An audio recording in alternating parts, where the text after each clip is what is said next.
Hello, my name is Samson Kipkorir, and I will be presenting an alternative to the current system.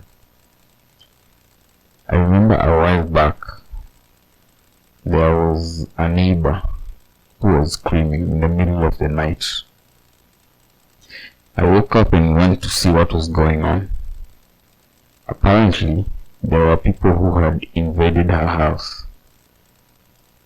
So, I decided to look for the people, only to find out that the police were already at the scene. So we went and looked for whoever was the intruder, but we did not find anybody. The two officers kept saying that, "There goes the intruder," and as we went to look for them, they were nowhere to be seen. Later on, it turns out the two police officers were the actual perpetrators, and they almost shot me in the beginning.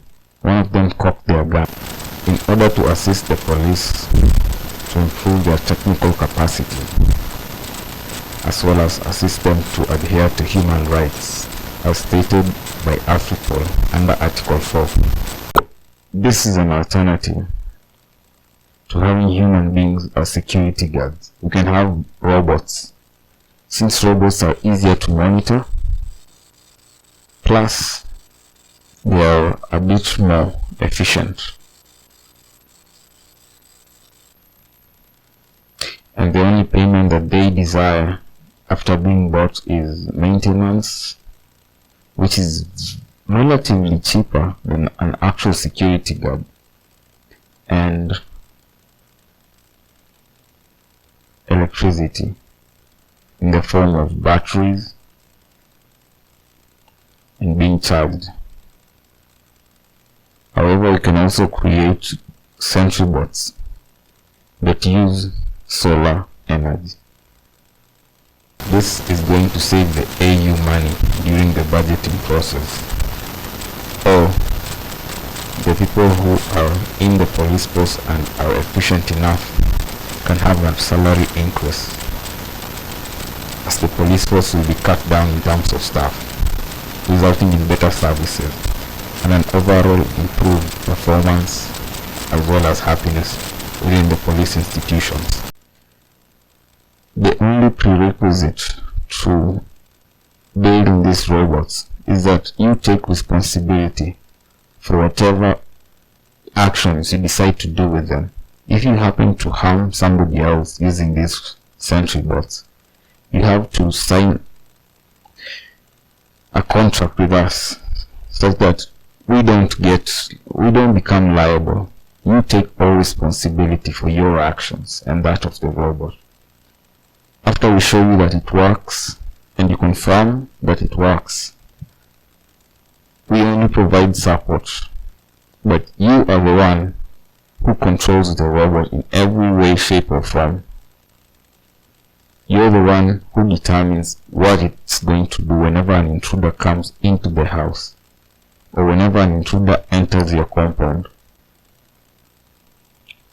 We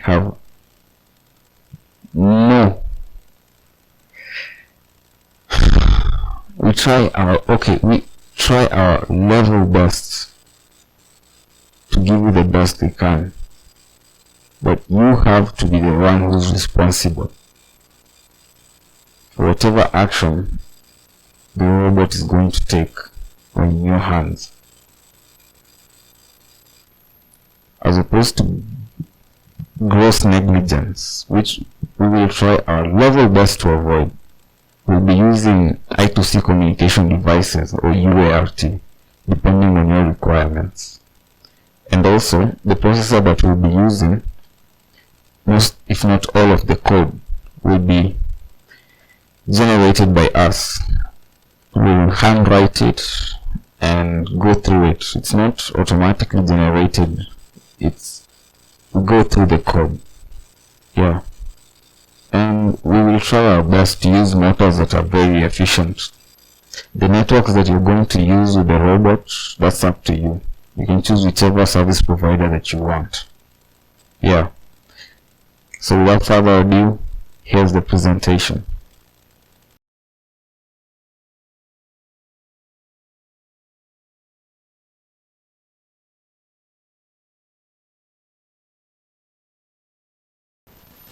This is the chassis. The material is determined by the budget and ranges from stainless steel, zinc, to a polycarbon fiber. Within the chassis is housed the central control unit, where the motherboard is located, next to the FET transistors and relay switches, as well as the motor that controls the wheels and determines the speed at which the SentryBot moves.